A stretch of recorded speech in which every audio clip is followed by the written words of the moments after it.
Olá, tudo bem? Que bom ter a sua companhia, que bom ter você aqui comigo conectado na tela da TV Cultura Paulista. Eu sou o Danilo Palma e esse é o programa Visão de Futuro. Eu quero convidar você para acessar as minhas redes sociais, @DaniloPalmaSP, e se conectar comigo através de todas as plataformas, YouTube, Facebook, Instagram, LinkedIn e também as minhas redes nos grupos no WhatsApp, que é o 19993704008. Olha, o programa de hoje nós vamos falar sobre o mundo em transformação, geopolítica e o poder global. Um assunto delicado, mas que não dá para ser tratado com qualquer um. E é por esse motivo que nos estúdios aqui da Ridley, na cidade de Campinas, Rodrigo Moraes. Rodrigo com dois Gs e também o Moraes com IS. Tudo bem, meu irmão? Tudo bem, Danilo, é um prazer estar aqui. Parabéns pelo programa, eu fico muito honrado pelo convite. E vamos lá, vamos falar de Brasil e do mundo. Bom, para que possamos começar o nosso bate-papo, quero que você apresente suas redes sociais também, para quem quiser entrar em contato com você, para ficar de uma forma fácil. Tá, eu vou apresentar duas redes sociais, então. Você me encontra fácil no Instagram, @rodrigo.moraes com I, e eu recomendo que você me busque no Substack, substack.com/rodrigo.moraes, no Substack, onde você vai encontrar alguns dos textos, algumas das coisas, algumas das ideias que nós estamos colocando em circulação, nós estamos debatendo em outros ambientes, mas ali você tem uma referência de muita coisa que nós estamos falando, inclusive vamos falar aqui hoje. Quando nós falamos, Rodrigo, de que o mundo está em transformação, o que está acontecendo com o mundo? Nós podemos comparar essa transformação com a queda do Muro de Berlim? Podemos e devemos. A mudança que o mundo está passando hoje, ela é tão grande, tão importante quanto a queda do Muro de Berlim. Mas qual que é a principal diferença? A principal diferença é que quando os nossos pais olharam para a televisão e viram o muro cair, perceberam essa mudança diante daquele grande estrondo. Só que a mudança que nós estamos vivendo é uma mudança silenciosa, é como se fosse um suspiro. E isso gera muita confusão, muita desorientação em analistas no Brasil e fora do Brasil, né? Então, por isso que essas conversas são importantes, são conversas que a gente tem feito em muitos lugares. Veja bem, a partir da queda do muro, o mundo se transforma e adota, quer dizer, acaba a Guerra Fria e o mundo se divide, então, que estava dividido em duas forças, a União Soviética e os Estados Unidos, o capitalismo, por assim dizer, vence a Guerra Fria. Tendo vencido, então, a Guerra Fria, o que ocorre? Vamos lembrar ali da doutrina, chamada doutrina do Fukuyama. Fukuyama dizia o seguinte, e essa doutrina, ela orienta as ações desse império vencedor. O Fukuyama defendia o fim da história. Ele dizia, veja, as duas ideologias em embate, uma venceu a outra, e, a partir de agora, ela será onipotente, universal, e é papel dos Estados Unidos, então, com as agências, com as suas agências, com as organizações internacionais, com a OTAN, espalhar essa ideologia pelo mundo. E foi isso que nós vimos nos últimos 30, 40 anos.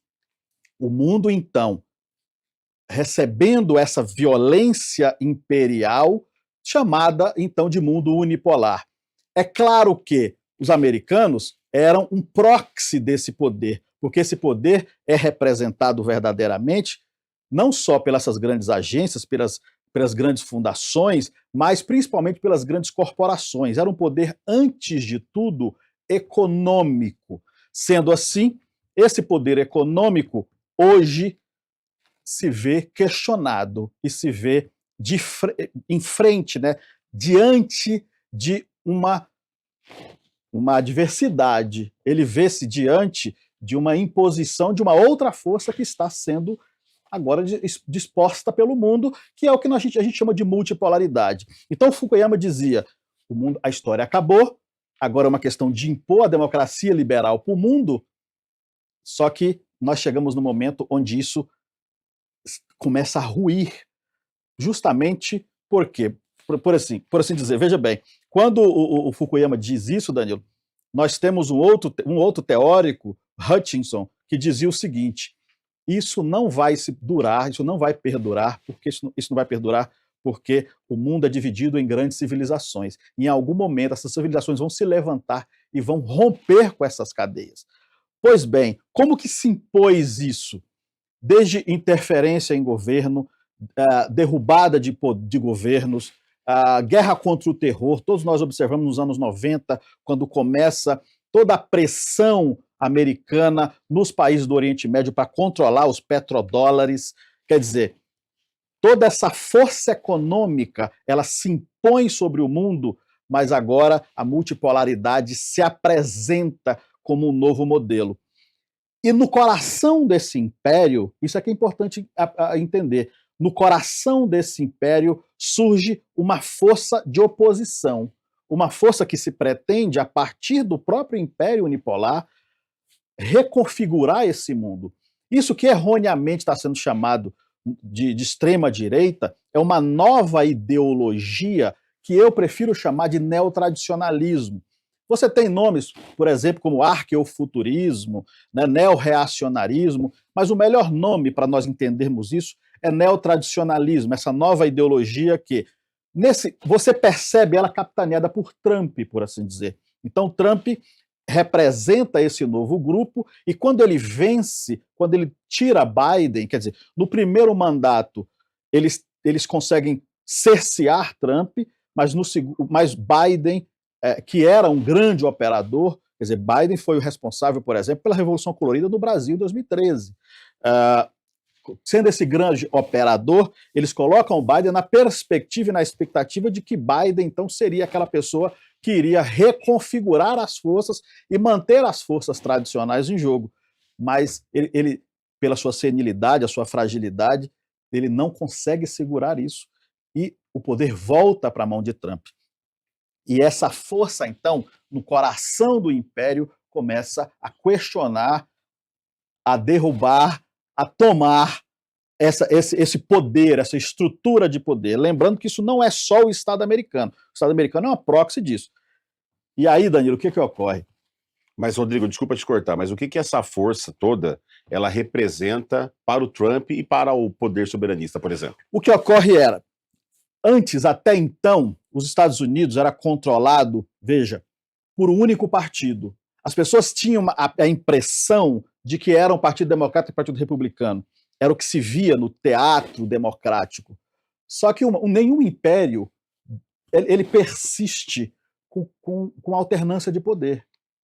Ele precisa de uma estabilidade política. Qual que era o império? Qual que era o partido, perdão? O partido era o partido da guerra. O partido da guerra era o partido que controlava os dois partidos, independente de quem estivesse ali, sentado na cadeira, era o gerente de plantão. Isso desde os anos 50, pelo menos.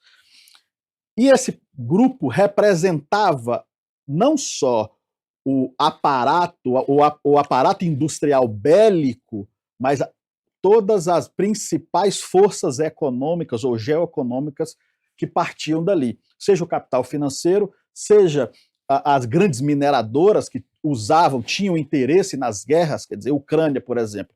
Você põe uma guerra na Ucrânia e você leva as mineradoras para tirar os minerais raros. As grandes petrolíferas americanas que faziam isso no Oriente Médio. Você põe uma guerra lá, diz que tem arma escondida, você já manda a Exxon ocupar. Então, esse o modus operandi se dominou por pelo menos 50 anos. O que ocorre de verdade, Danilo, é que as forças econômicas elas se transformam. Por exemplo, surgem as Big Techs com poderio enorme sobre o mundo. Você sabe disso, quer dizer, Google, Meta, tem dados, possui informações fundamentais, profundas, que podem ser usadas não só para vender produtos no seu Instagram, mas para modular a percepção das pessoas, para conduzir massas inteiras em países inteiros, para derrubar governos, como fizeram no Brasil, como fizeram em vários lugares do mundo.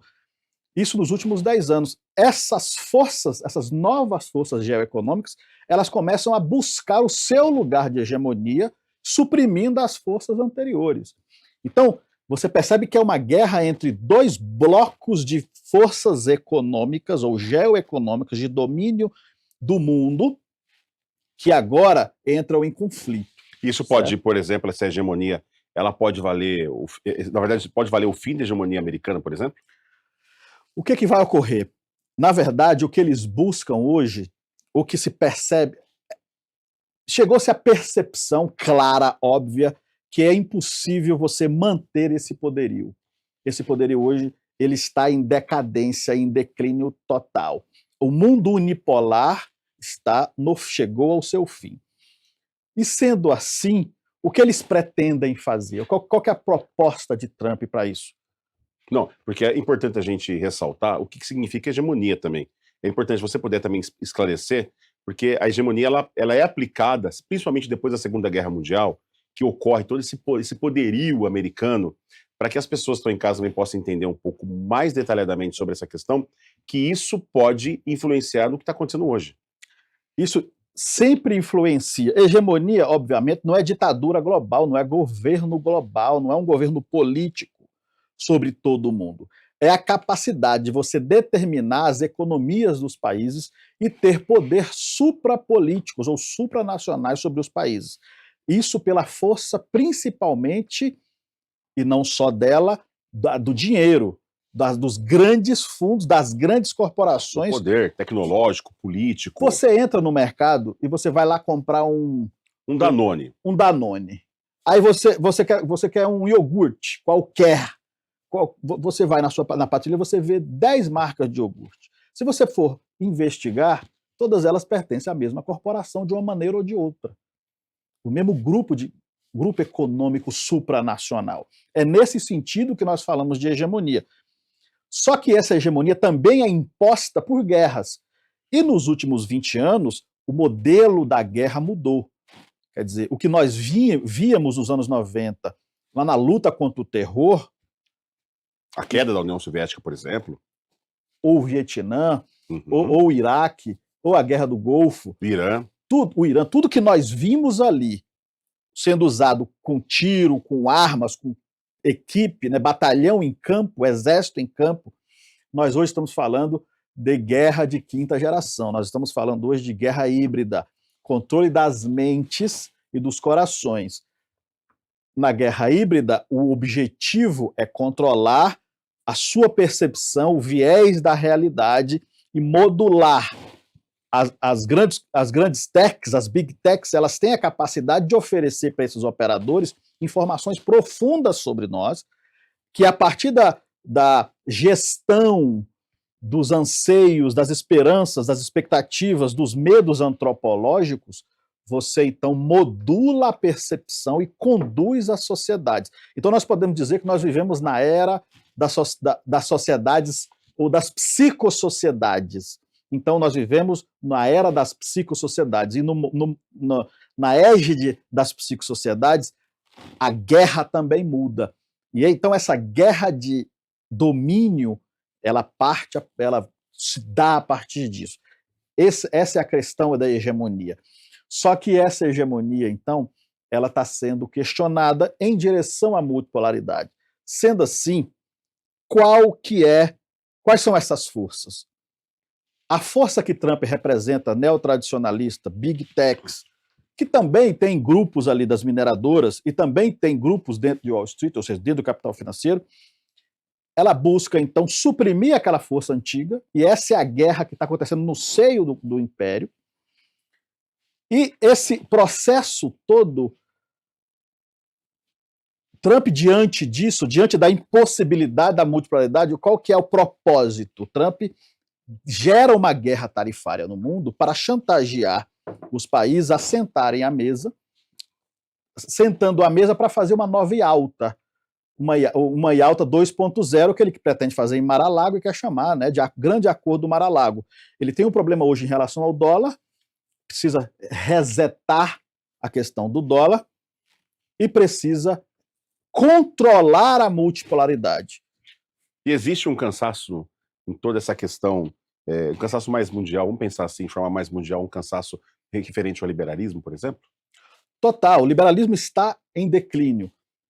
O que o liberalismo hoje, se você observar a Europa, você vai perceber, por exemplo, nas ruas da França, esquerda e direita, a esquerda tradicional, os comunistas lá da linha do Mélenchon, aquela turma mais tradicional, estudantes sindicalistas, junto com a chamada extrema-direita, nas ruas contra Macron. Nós observamos isso há 3 anos atrás. Então, assim, a Europa está se insurgindo, a China, a Rússia, toda o chamado Rimland e a Heartland se insurgindo contra essa força de maneira violenta, em direção à multipolaridade, onde cada civilização, então, ela é valorizada pelo seu modo de ser e se posiciona com a liberdade contra essa força imperial, certo? E nesse contexto, o Trump pretende, então, controlar essa multipolaridade, chamar esses países para o acordo. Quando ele faz isso, Danilo, o que ocorre? Ele tenta reconstituir, por assim dizer, uma nova talassocracia, um regime parecido com o que Portugal construiu no século XVI. O domínio do Atlântico, então. É o novo Tratado de Tordesilhas, com os Estados Unidos, a partir de Trump, reconfigurando ou controlando. Por isso que ele fala de Groenlândia, fala de Panamá, fala de Golfo do México, mudando de nome. O que ele pretende com isso? Ele pretende, quando sentar à mesa para falar com China, Rússia, Irã, Índia, ele tem debaixo do braço o Brasil, a Argentina, e ele diz, olha, vamos negociar aqui as commodities brasileiras, as commodities argentinas, a América Latina é minha. A nova talassocracia, o novo governo dos mares, um novo atlanticismo que ele pretende usar como uma moeda de troca nessa mesa de negociação. Estamos voltando a 500 anos atrás. Os portugueses tiveram certo esse tempo todo, né? Viva Camões! Pessoal, nós vamos fazer um breve intervalo e daqui a pouquinho nós voltamos aqui com o Rodrigo Moraes, trazendo toda essa pauta que é tão importante para que nós possamos pensar no futuro. Nós voltamos já já aqui com Visão de Futuro.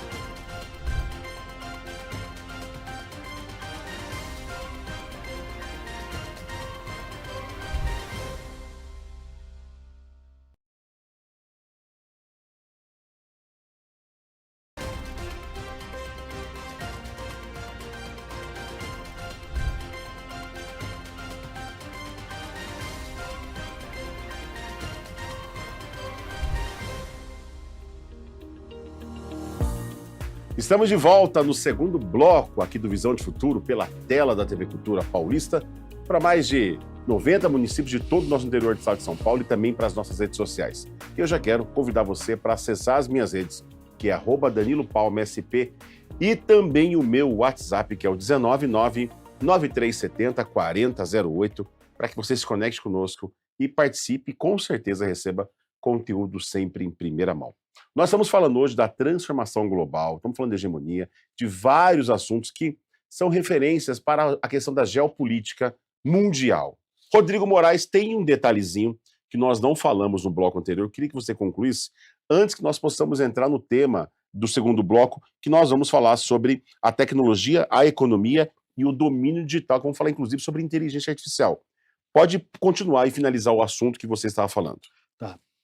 Então, é importante lembrar ou ter em mente o papel do Brasil, como ele é enxergado por essas forças. Quer dizer, o Brasil tem as grandes reservas de minério, a questão agrícola, as commodities agrícolas, mas mais importante, a maior reserva de água, a maior floresta do mundo, mas mais importante, a população brasileira é entendida como commodity creditícia, tá, Danilo? Commodity de crédito. Nós somos entendidos nesse jogo, por essas forças, como uma espécie de proletariado externo, né? Como quintal. Isso foi dito, mas nessa nova conjuntura também, essa força neotradicionalista representada por Trump também pretende manter a posição do Brasil como esse território neocolonial, esse bolsão neocolonial. Essa é uma coisa importante para você observar ou ter em mente quando você observar todo o jogo de forças que estão sendo montadas, remontadas no mundo e como isso se reflete, por exemplo, no orçamento da República, nas forças políticas locais, nas relações econômicas, em toda e principalmente nas agendas que essa nova ideologia tem trazido. Quer dizer, a nova ideologia traz para o Brasil uma coisa que se chama cismogênese. O que é cismogênese? Uma divisão artificial de fora para dentro da sociedade, a partir da contraposição de agendas e da sensibilização de medos antropológicos. Vou explicar de uma maneira mais simples. Impôs-se sobre o Brasil uma falsa polarização. Se você ouvir um analista ou um político falando que o Brasil precisa romper a polarização, ele não sabe o que está dizendo. Ele não sabe o que está dizendo pelo seguinte: nós não vivemos mais uma polarização, que é um fenômeno natural na política. Toda eleição tende a se polarizar, certo?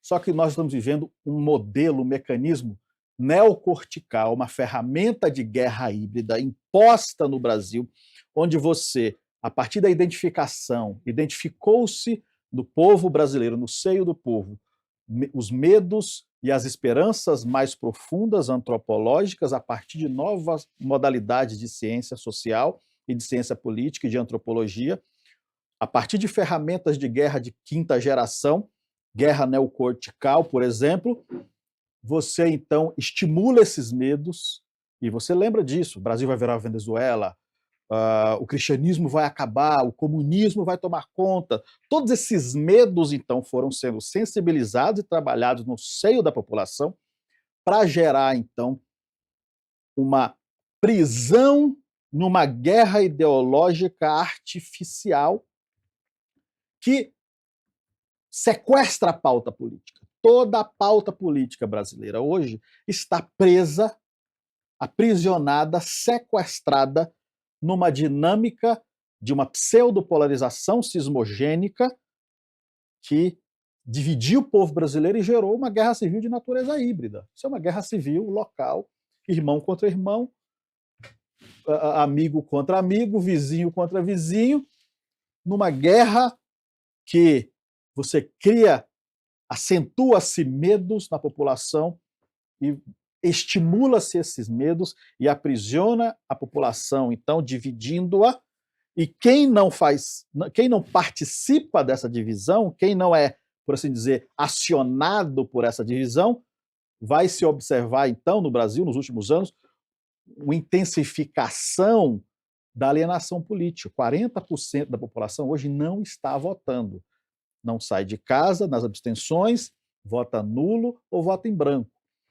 Isso é um efeito, então, de uma ferramenta, eu vou repetir, uma ferramenta de dominação neocolonial sobre o Brasil, a partir, então, do estímulo de medos antropológicos numa dinâmica neocortical, mas com o objetivo neocolonial, de transformar o Brasil num bolsão colonial desse novo eixo de poder que está sendo, então, produzido ou construído diante, né, ou em face de, se posicionando em relação à multipolaridade. O mundo está caminhando para a multipolaridade, a força tradicional do Império Unipolar hoje está dividida, e aí sim você pode entender isso como os democratas e os antigos republicanos, aquilo que Trump chamou de deep state, que seria, por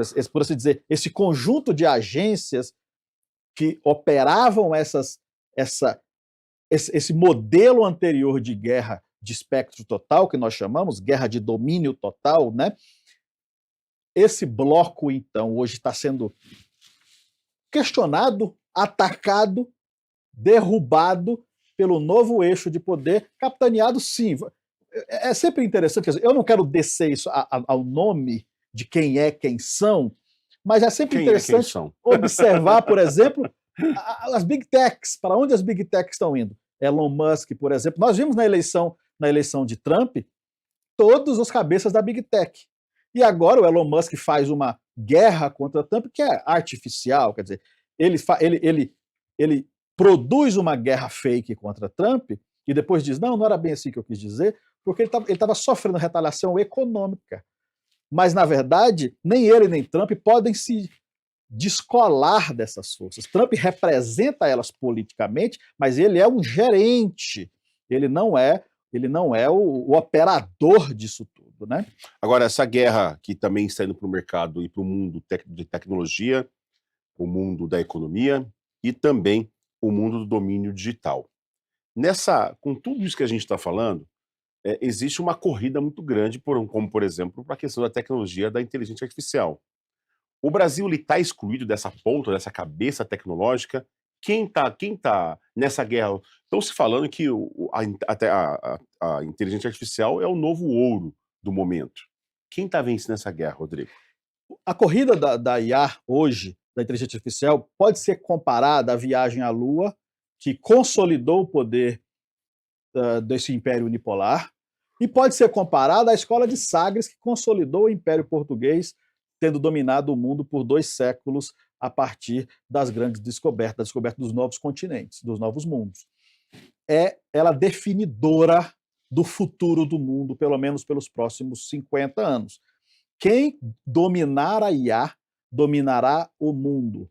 Estando o Brasil hoje submerso, oprimido, controlado por essas forças geopolíticas e geoeconômicas, por meio dessas armas que nós falamos, sendo o Brasil, então, esse bolsão colonial dessas forças, você observa isso até no próprio Congresso Nacional, como as forças locais se submetem a isso. Essa frente parlamentar, por exemplo, de cibersegurança, você vai perceber o controle das big techs, essas big techs do lado ocidental, por assim dizer, excluindo o Brasil da centralidade das descobertas, né? da produção da nova tecnologia. Quer dizer, o Brasil está definido e determinado para se tornar um consumidor, proletariado externo, né? um quintal. E para que isso se dê, quer dizer, precisa se tirar essa força, e veja, talvez o povo com a maior imaginação do mundo, a maior capacidade de romper, de maior criatividade do mundo, eu diria, citando o professor Mangabeira, por exemplo, é forçado, por assim dizer, a sair da centralidade disso. Os países que estão nessa... O Brasil está excluído, na verdade. Né? Está excluído por obrigação, por imposição. É uma exclusão é uma imposição global? É uma imposição dessas forças imposta sobre o Brasil. O que se pretende com o Brasil você vai consumir IA e você vai consumir até depois que a gente tivesse esgotado.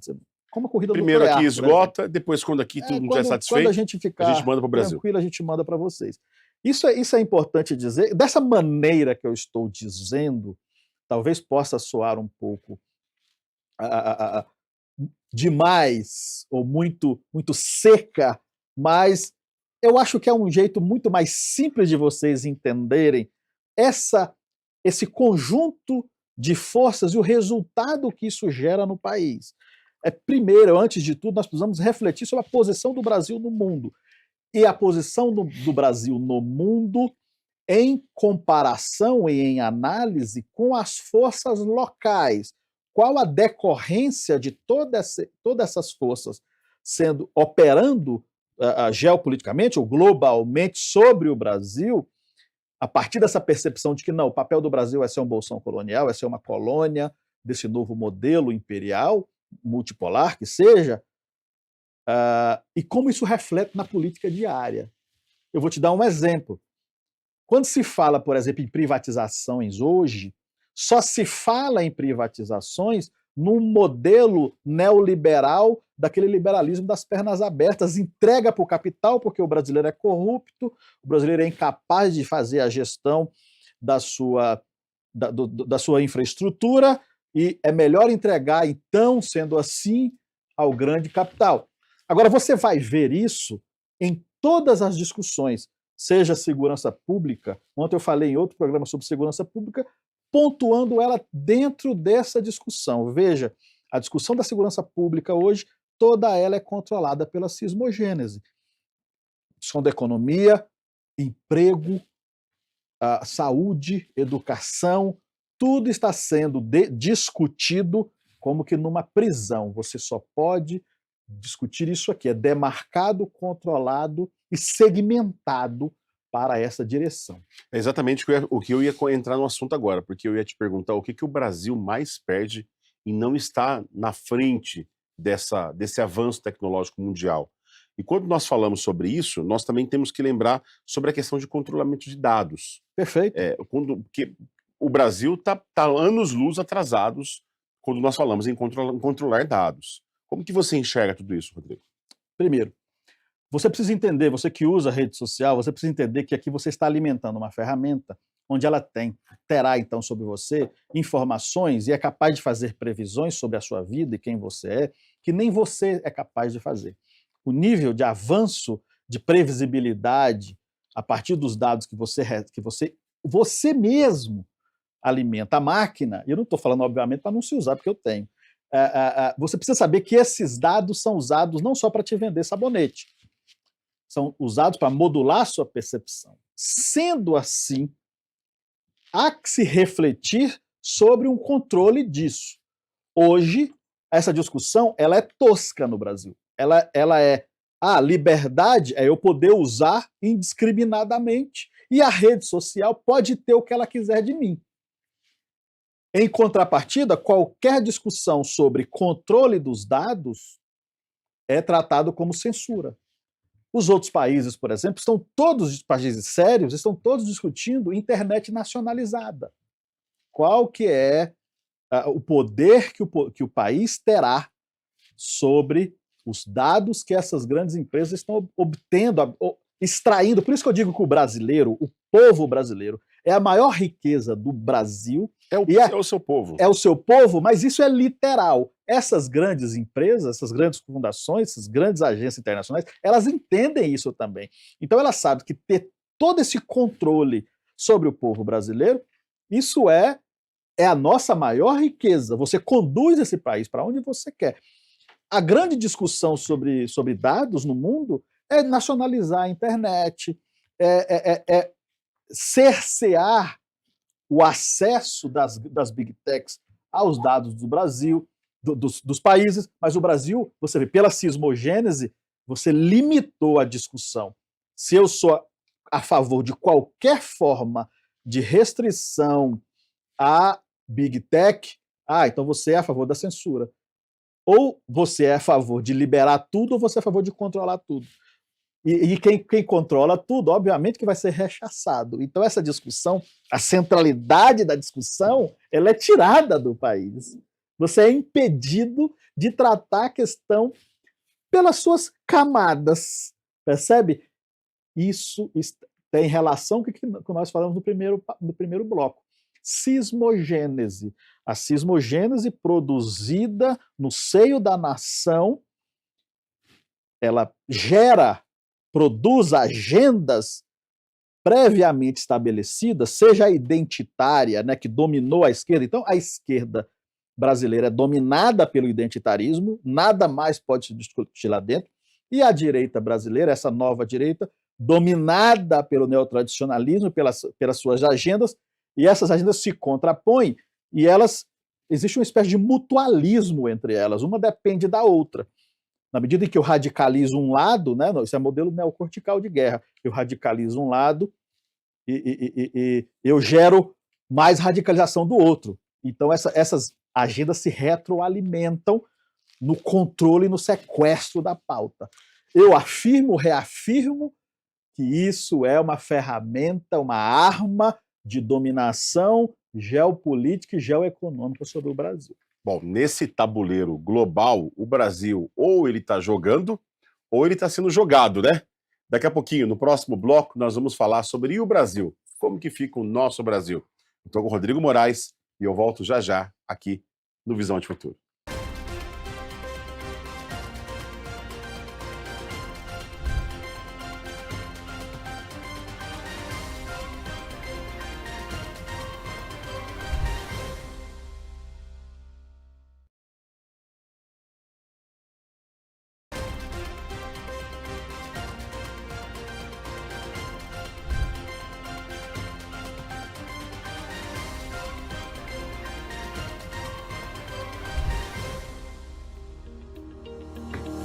Olha, nós estamos de volta com o programa Visão de Futuro, aqui na telinha para você. Hoje o programa, nós estamos falando sobre vários assuntos. Geopolítica, hegemonia, estamos falando sobre transformação global. E quem está com a gente aqui é o Rodrigo Moraes, estrategista, especialista, cientista político. Meu telefone tocou, é ao vivo, faz parte, então a gente não tem o que fazer. Segue o programa. Rodrigo, e o Brasil nessa história toda?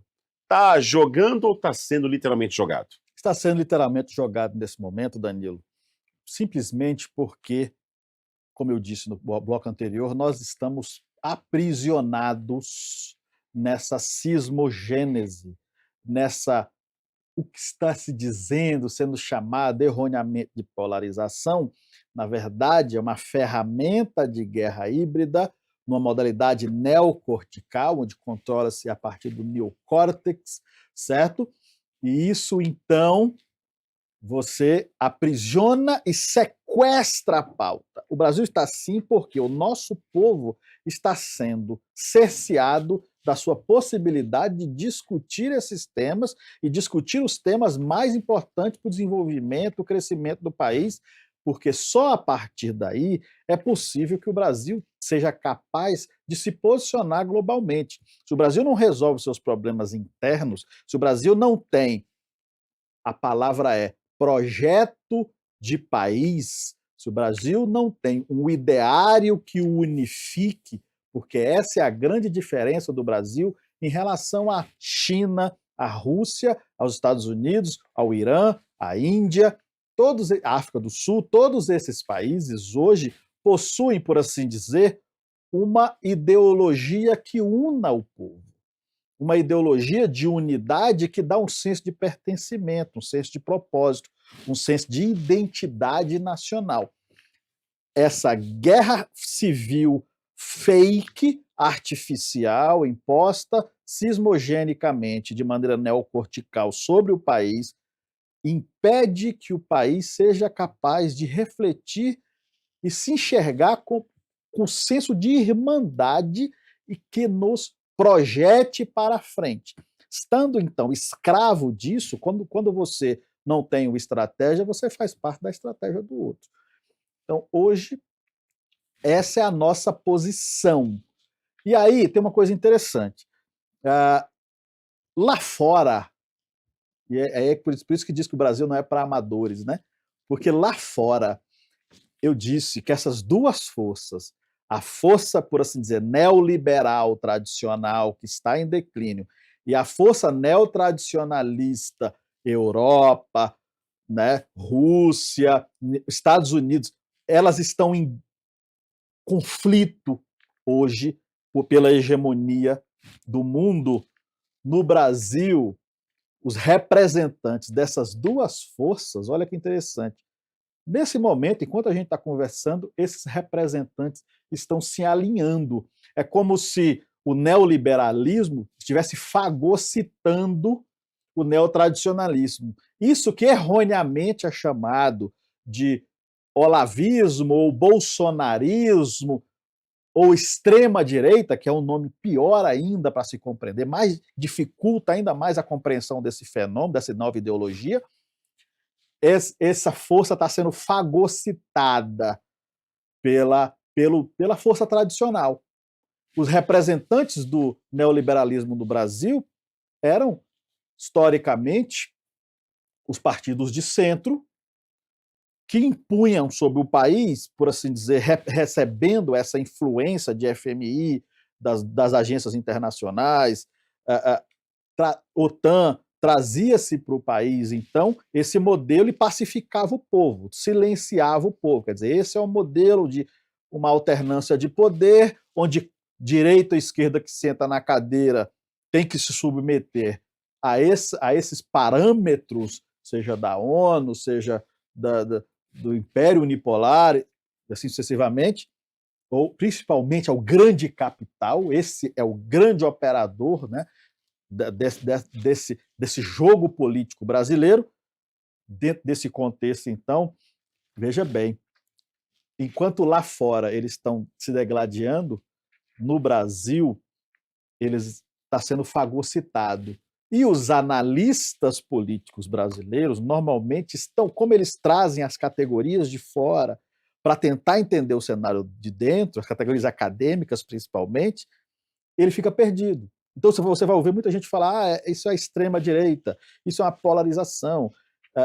Essas pessoas estão, obviamente, importando categorias para um fenômeno que, no Brasil, talvez eu possa afirmar que é único.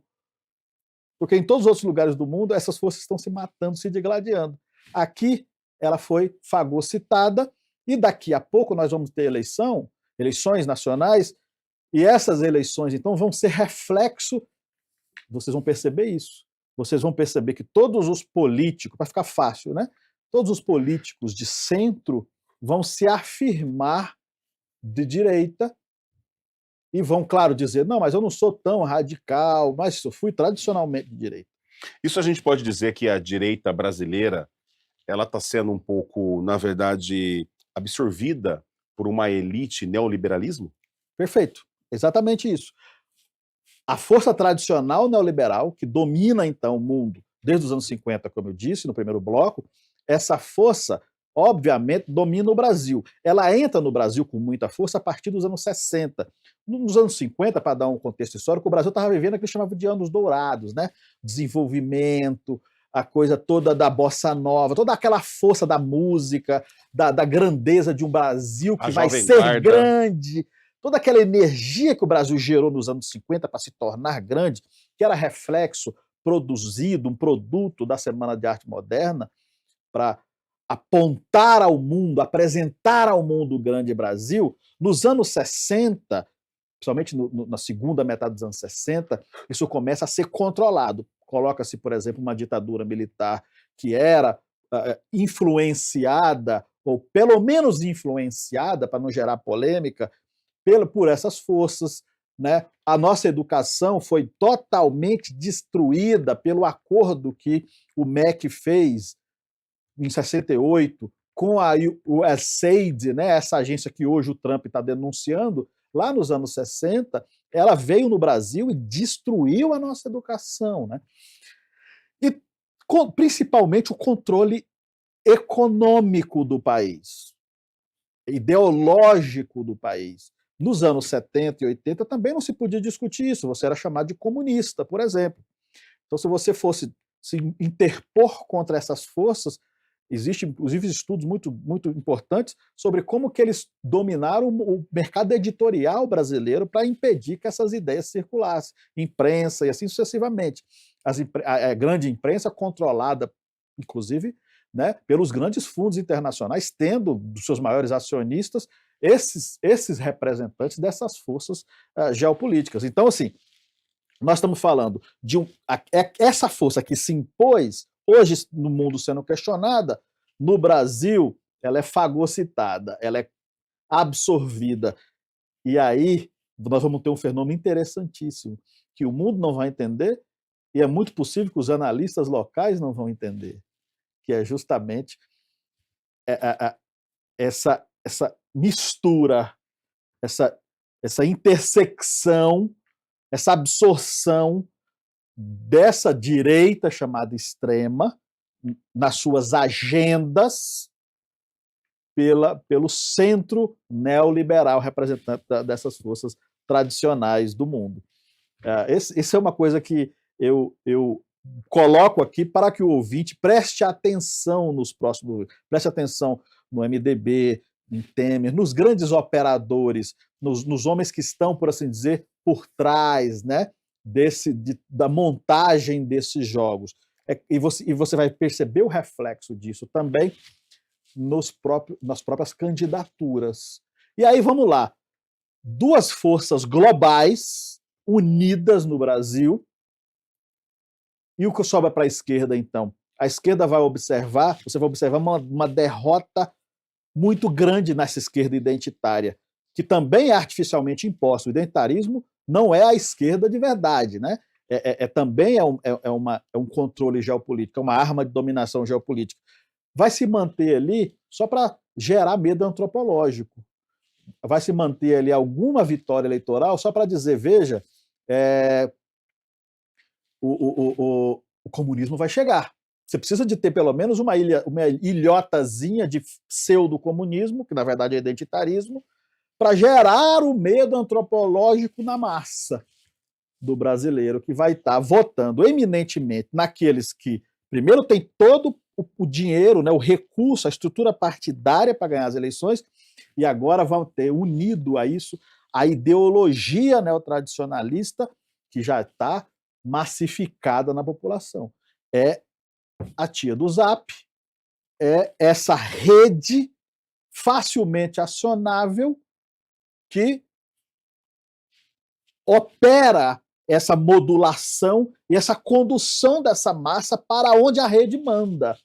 E, claro, essa rede é operada aí por pelo menos 3 forças, entre elas um grupo dentro das forças militares, né, que opera isso que eles chamam de vasos comunicantes, etc.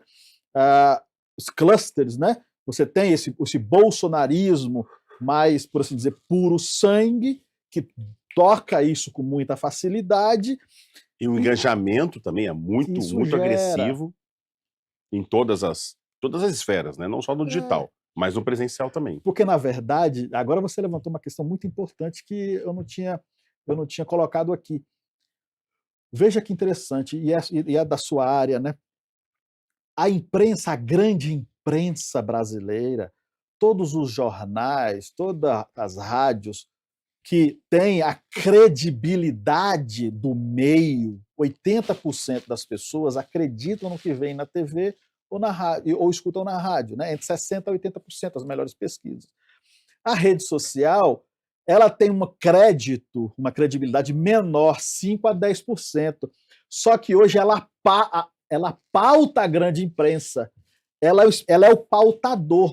Toda a guerra ideológica cismogênica que se opera nas redes, ela replica na grande imprensa. Ou seja, o que ela é pautada no digital, ela é executada no offline. Exatamente assim que está acontecendo. Então, o trabalho do jornalista hoje tem sido ir para as redes e pautar o restante da população aquela guerra ideológica cismogênica, artificial, neotradicionalista contra identitários, ela se torna a pauta do dia nos grandes jornais. E isso é um poder total, porque você não tem contraponto.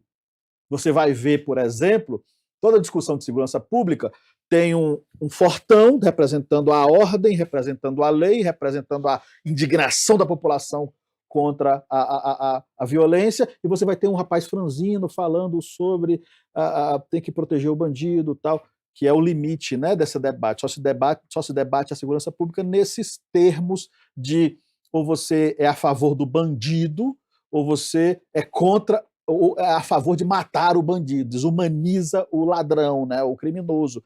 Essa é a única pauta que se permite discutir. Mas você vai perceber isso em todos os jornais brasileiros.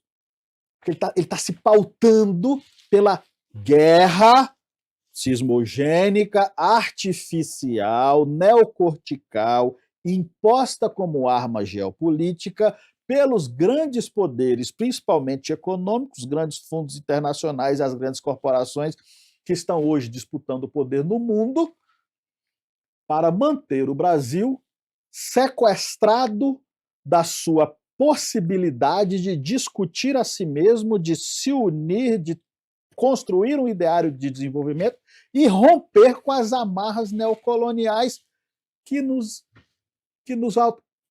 aprisionam.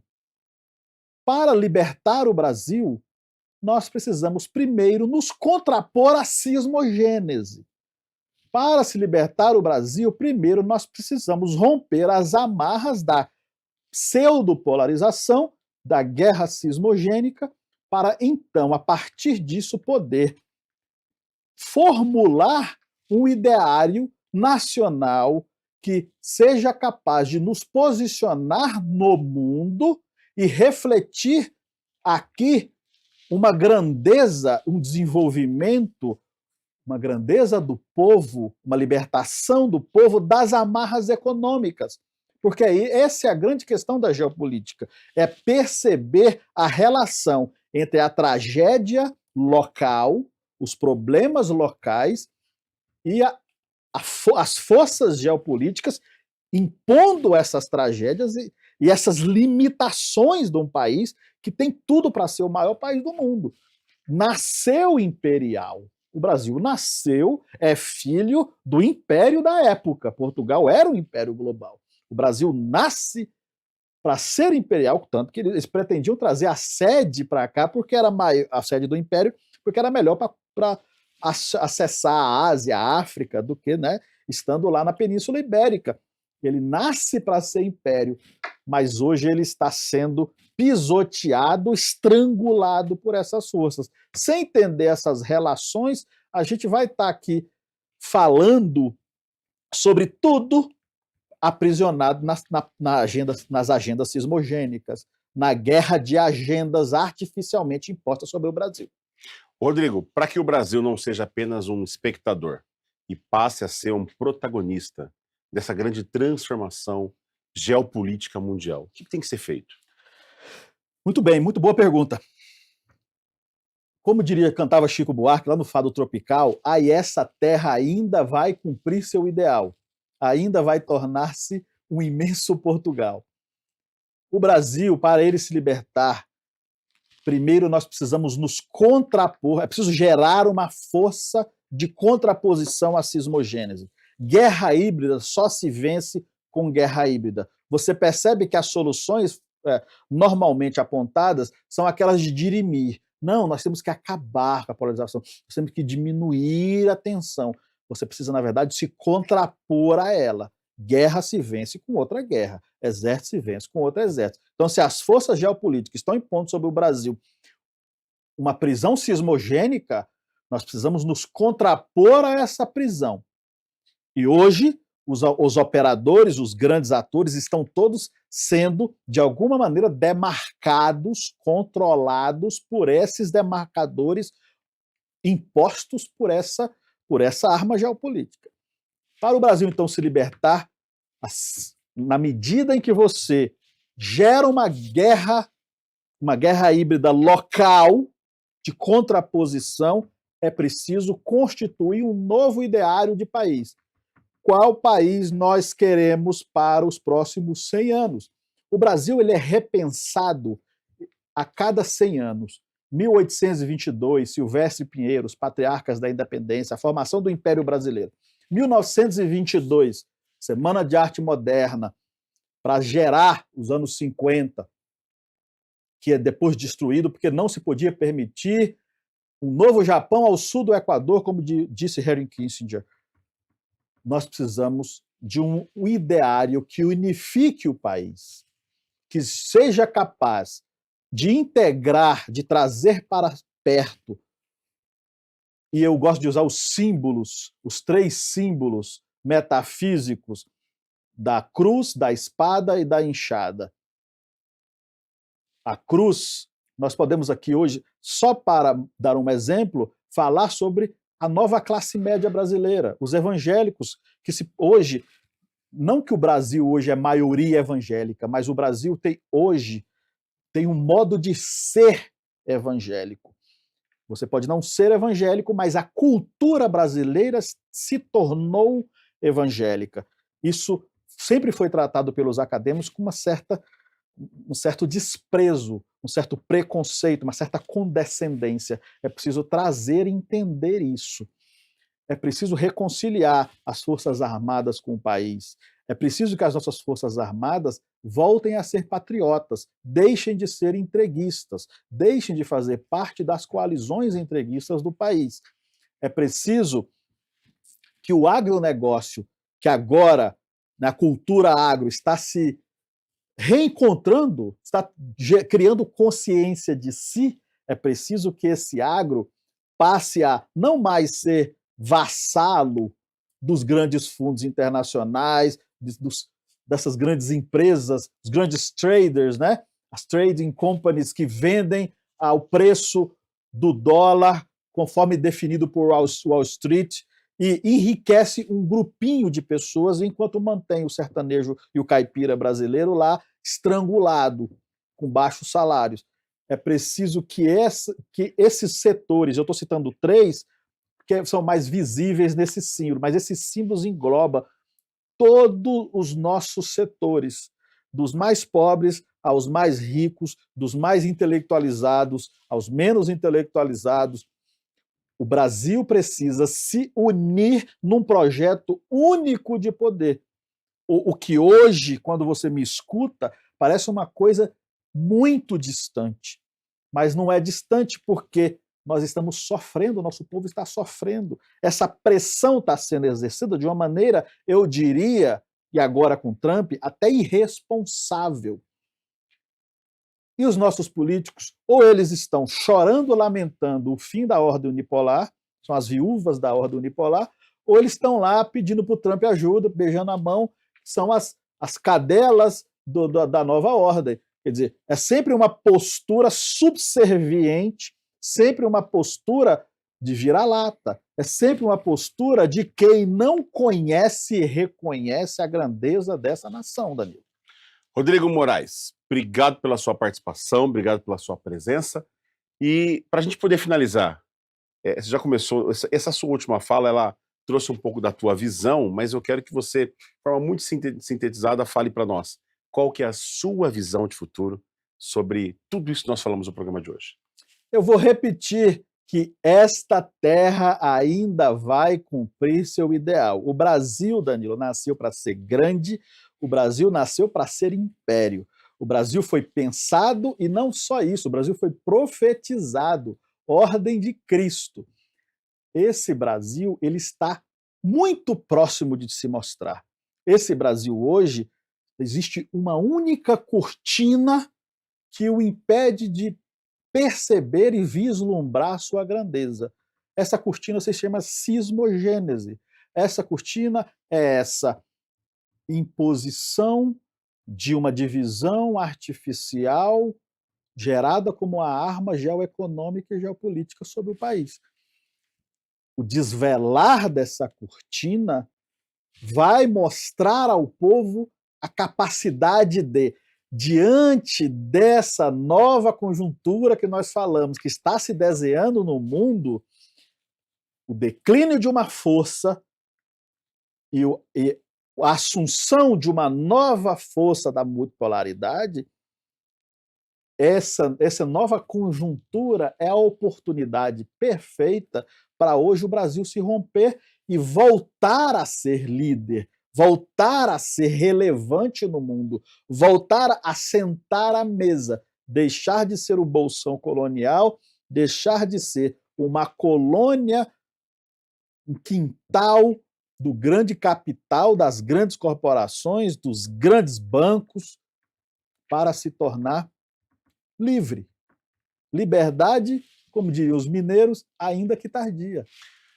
Rodrigo Moraes, obrigado pela sua participação, obrigado pela essa aula, gente. Mais uma aula aqui hoje com o professor Rodrigo sobre geopolítica e também da transformação do mundo e também o que esperar do nosso Brasil. Rodrigo, tuas redes sociais.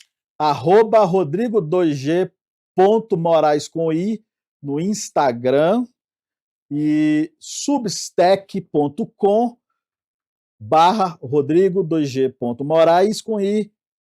Você vai lá ter acesso a alguns textos, algumas coisas que a gente tem escrito. O Substack é uma das melhores redes sociais que tem, que eu acho que é assim. Você já foi naquela festa cheia de gente, todo mundo bebendo, conversando alto, fazendo barulho, e aí, quando acaba, sobram 3 pessoas na cozinha lavando prato e a conversa fica boa.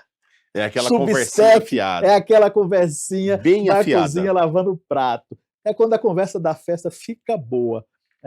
Então, eu sempre recomendo, porque ali a gente pode conversar, discutir ideias, e discutir ideias boas. A plataforma ela é própria para filtrar as boas ideias. Então, me encontre lá, que lá a gente vai ter uma conversa produtiva. Rede social é guerra, eu não gosto muito de guerra, eu sou um cara da paz.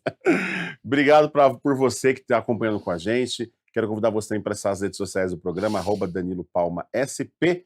E na próxima semana estamos de volta com uma entrevista também super especial. Obrigado a toda a equipe técnica. Obrigado, Rodrigo Moraes. E a gente vai se falando e muitas coisas boas vêm por aí. Até mais!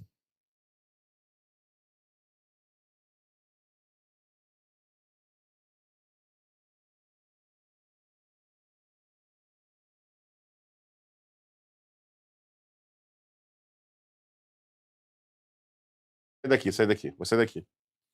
Obrigado, Rodrigo Moraes. Obrigado, Watan. Você, de novo. E não estou com hemorroida. Obrigado, Rodrigo Moraes. Obrigado também a você que esteve acompanhando com a gente esse programa muito especial. Falamos sobre o futuro do mundo, o que está acontecendo no Brasil, sobre geopolítica. Foi uma aula, o professor Rodrigo deu para a gente aqui. Obrigado. E eu aguardo você também nas minhas redes sociais, @DaniloPalmaSP, YouTube, Facebook, Instagram, TikTok, LinkedIn. No TikTok não tem dancinha, tá bom? Mas você se conecta comigo lá também. Rodrigo, obrigado pela participação, obrigado pela sua Muito obrigado presença. Pelo convite. Foi uma aula aqui para o nosso Visão de Futuro e que eu espero você na próxima semana, conectado comigo, conectado com você. Vamos em frente e vamos juntos.